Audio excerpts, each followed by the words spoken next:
Hi, I'm Helen Smith for PJTV. We're here in the Americans for Tax Reforms building for a memorial service for Andrew Breitbart. There's going to be a mixture of pundits, politicians, activists, and other people here to talk about the memory of Andrew and what his legacy meant for them. We'll be going around tonight and listening to people talk, talking with others about the meaning that Andrew had for their lives, and mainly what Andrew's legacy means for them and what people want to do next in the conservative and libertarian movement. So you're here tonight. It's a memorial service for Andrew Breitbart. Can you talk a little bit about what Andrew's life meant to you, or when you even first heard of Andrew Breitbart? I think I heard about Andrew's name when I heard that he was working with Ariane Huffington and putting together the Huffington Post. I was a blogger coming into 2009, and you learn pretty quickly who Andrew is.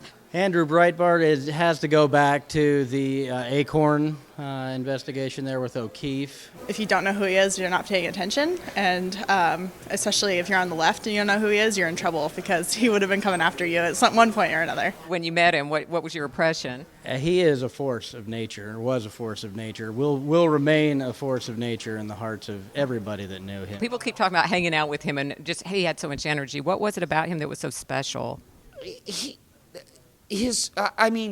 Superior intelligence. Andrew didn't care about status, pedigree. All he cared about was fight. If you had a fight in you, you were on his team, and he nurtured you, he brought you up. He didn't disregard emails. You hear story after story about people emailing him for the first time, and then their phone rings 5 minutes later. And that's just how he was. He just had a pulse of what went well, what worked on the internet. You met him and you recognized that this is somebody that knows, what's going on and has the energy, the mental energy to make it happen. He would get so angry at people for not doing the right thing, and he wanted everybody to know this person is not doing the right thing. He said the internet was his Ritalin, that somehow, that his mind was made for the web. He was so full of energy, he couldn't sit still. He always was talking about something. Some idea always popped in his head. And I think if he wouldn't have acted on any of that, he would have exploded in some way. So he just had to do it. It was who he was. His understanding, the depth of his understanding of how the news business worked was just so superior. And you had this knowledge of being in the presence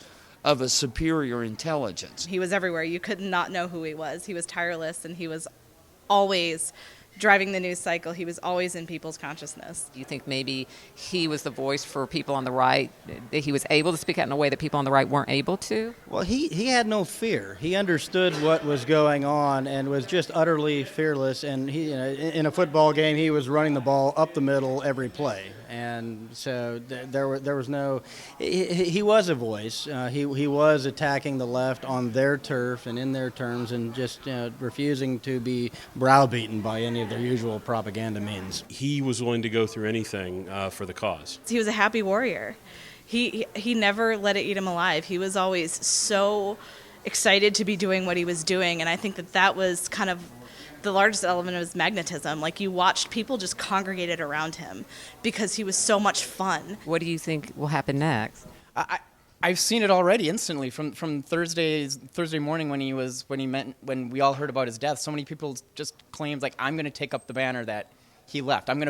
Everybody knew that one person, he left such a big void that so many people had to fill it up. What kind of message would you like to fulfill through his life? I am Breitbart.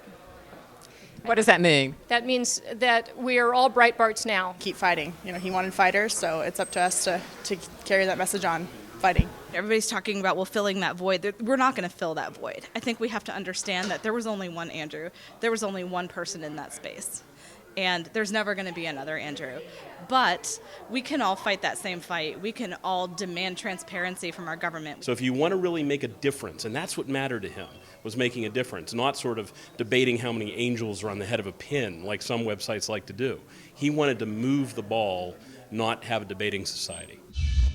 Well, we've talked to a lot of people here tonight, and everybody, it seems like the main message they've taken away from Andrew's work in his life is that it's important to be out there, to be fearless, and just to fight harder. I'm Helen Smith for PJTV. Thank you very much.